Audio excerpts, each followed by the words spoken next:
आप सभी आगंतुकों का इस एडीजे ग्रुप में स्वागत है। सबसे पहले हम ये बताना चाहेंगे कि एडीजे ग्रुप जो राजेंद्र नगर में स्थित है, विख्यात शिक्षण संस्थान है और इस संस्थान से जुड़ने का मौका हमें भी मिला है। सिविल सर्विस की तैयारी के संबंध में यहाँ पहला बैच बीपीएससी का दिया जा रहा है और इस बैच एक टारगेट बैच होगा, जिस बैच में क्लास वर्क के अलावे कुछ ऑनलाइन माध्यम से भी आपको शिक्षण का मौका मिलेगा। कुछ मटेरियल भी दिया जाएगा ऑनलाइन के माध्यम से। और सबसे बड़ी खासियत इस की ये होगी कि ये जो टारगेट बैच है वह बेसिकली डिस्कशन के माध्यम से संपन्न होगा।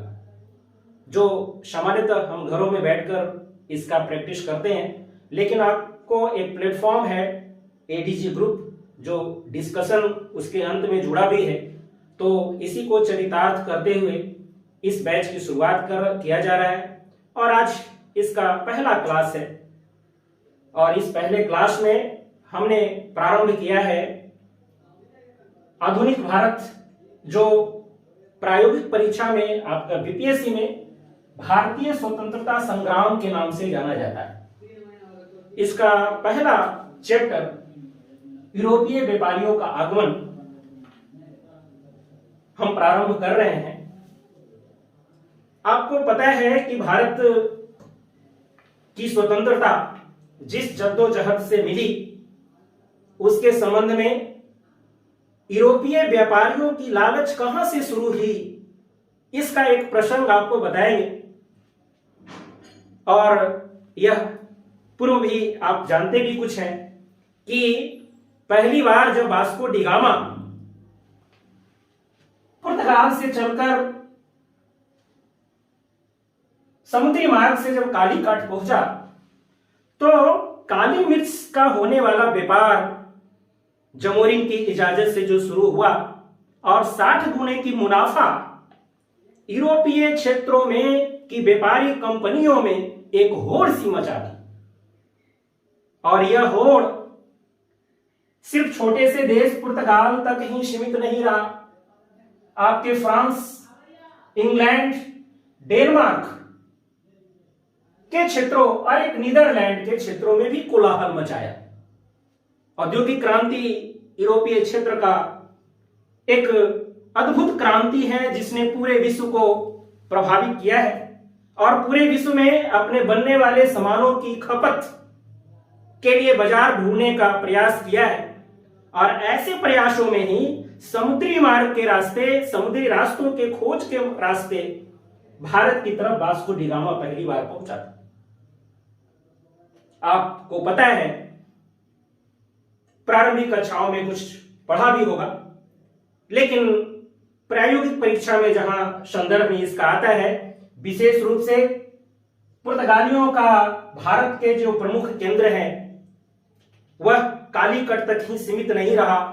पहली कोठी कोचीन में, फिर गोवा में, फिर दमन द्वीप में और फिर हुगली क्षेत्र में एक कर ऐसे ऐसे व्यापारी कोठियां स्थापित की गई, जिन व्यापारी कोठियों में भारत के अंदरूनी हिस्से से माल इकट्ठा किया जाता था और यहां से यूरोप की तरफ भेजा जाता था। लेकिन यह व्यापारी भारत में सिर्फ व्यापार करने का उद्देश्य लेकर आया तो जरूर था, लेकिन गोवा में उसने एक सांस्कृतिक केंद्र भी बनाया, सत्ता का केंद्र और सांस्कृतिक केंद्र भी बनाया। और यही कारण है कि उसने यूरोप से आने वाले अन्य व्यापारियों से कर वसूलना शुरू किया। हुगली क्षेत्रों से तो अन्य व्यापारियों के जहाजों को लूट कर धन इकट्ठा करना शुरू किया। कहने का मतलब है कि पूरे भारतीय क्षेत्र पर पहली बार कब्जा करने का प्रयास इस पुर्तगाली ने किया, लेकिन यह एकाधिकार ज्यादा दिन तक कायम नहीं रहा। इससे होने वाले व्यापार से जब यूरोप लाभ जानकर उत्साहित हुआ तो इसके अगले क्रम में नीदरलैंड के व्यापारी आए, जिसे डच के नाम से जाना गया। हालांकि इस व्यापारिक केंद्र, भारत में व्यापारिक केंद्र जो स्थापित डचों ने किया वह बहुत प्रभावी नहीं रहा, पुर्तगालियों का प्रभाव ही प्रमुख रहा। लेकिन उससे आने वाले इंग्लैंड के जो व्यापारी हैं, ईस्ट इंडिया कंपनी की स्थापना एलिजाबेथ के समय में की गई और वह जब व्यापारी भारत आना शुरू किया तो पुर्तगालियों का व्यापार सिमटना शुरू हुआ। पुर्तगालियों का केंद्र धीरे धीरे छीना जाने लगा और बंबई की तो ऐसी घटना जो आप हम लोग के क्षेत्रों में घटित होता है, लोग दहेज में गाड़ी देते हैं, लोग दहेज में धन देते हैं, दहेज में भौतिक सामान देते हैं, लेकिन ऐसी शादी आपने देखी नहीं होगी। यूरोप में होने वाली शादियां, चार्ल्स द्वितीय की शादी अगर कैथरीन से तय हुई पुर्तगाली के साथ तो भारत के क्षेत्रों को दहेज में दे दिया। वाह रे यहां के शासक और वाह रे यहां के व्यापार करने वाले लोग कि इस पर कोई अंकुश नहीं लगाया गया और आराम से पुर्तगालियों ने इंग्लैंड को सौंप दिया। ये स्थिति आगे भी कायम हुई। इंग्लैंड जब यहां आया तो पहली बार उसने जहांगीर के दरबार को खटखटाया कि भारत में इसकी इजाजत दी जाए। तो बंबई के पूर्व उसने मुसुलीपट्टनम में उसने व्यापारिक केंद्र स्थापित किया। उसके बाद अस्थायी रूप से उसने सूरत में स्थापित किया और तीसरा बंबई में। लेकिन इस व्यापारिक केंद्र सिर्फ व्यापारिक केंद्र ही नहीं रहा, बल्कि आगे आने वाले समय में पहले मद्रास क्षेत्र में सेंट जॉर्ज किले का निर्माण किया गया, चारनॉक की सहायता से कलकत्ता को बसाया गया और फोर्ट विलियम की स्थापना की गई। इस प्रकार यहां दुर्गों की स्थापना, किलों की स्थापना के माध्यम से शासन व्यवस्था को अस्थायी किया गया और व्यापार में अस्थायित्व लाया गया ताकि व्यापार लंबे समय तक चलाया जा सके। लेकिन इंग्लैंड की बढ़ते हुए प्रभाव को देखते हुए अब फ्रांसीसी भी कहां चुप रहने वाले थे। फ्रांसीसी के व्यापारी भी शासन पर दबाव बनाया और एक सरकारी कंपनी के रूप में फ्रांसीसी कंपनी भी भारत आने के लिए उत्साहित हुआ और आया भी। डुप्ले की कहानियां हम लोग पहले भी पढ़े हैं और जब फ्रांसीसी ने अपने व्यापार का फैलाव करना शुरू किया भारत में आकर तो अंग्रेजों के कलेजे पर सांप लौटने लगा। उसने आने वाले व्यापारिक जहाजों की लूटपाट करना शुरू किया और यही कारण बना कर्नाटक युद्ध का। अंततोगत्वा वंडीवर्स के युद्ध के अंतिम परिणाम के तहत फ्रांसीसियों का व्यापार सिमट गया और एकाधिकार इंग्लैंड के व्यापारी के हाथों लगी।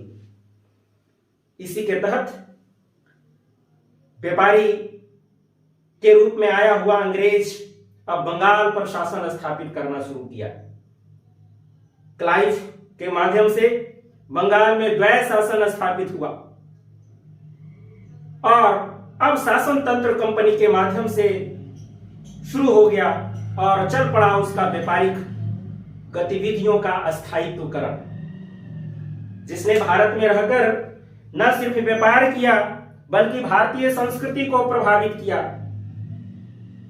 भारतीय जनमानस को प्रभावित किया, भारतीय किसानों को यानी आर्थिक क्षेत्र के हर पहलू को प्रभावित किया। यह अलग बात है कि ऐसे प्रभाव में भारतीय क्षेत्रों में रेलवे का विकास या कुछ अन्य क्षेत्रों का विकास जरूर हुआ, लेकिन इस विकास में उसका हित सर्वोपरि था। रेलवे का प्रारंभ तो हुआ, लेकिन प्रारंभ में हम लोग देखते हैं कि रेलवे का प्रारंभ किन क्षेत्रों में हुआ? तटवर्ती क्षेत्रों में, जहां अंदरूनी भागों से सामान लाकर किनारे पर पहुंचाया जाए और आसानी से इंग्लैंड भेजा जाए। और यह व्यापार भारत के कृषि को इस कदर प्रभावित किया कि यहां धान और गेहूं उपजाने वाले किसान अफीम उपजाने के लिए बाध्य हुए, यहां के किसान नील उपजाने के लिए बाध्य हुए। और ऐसी बाध्यता, उसकी गरीबी, अकाल के समय अनाज न मिलने की तड़प, इस रूप में शोषण या इस रूप में उसकी हालत बदतर बनाने में सहयोग किया।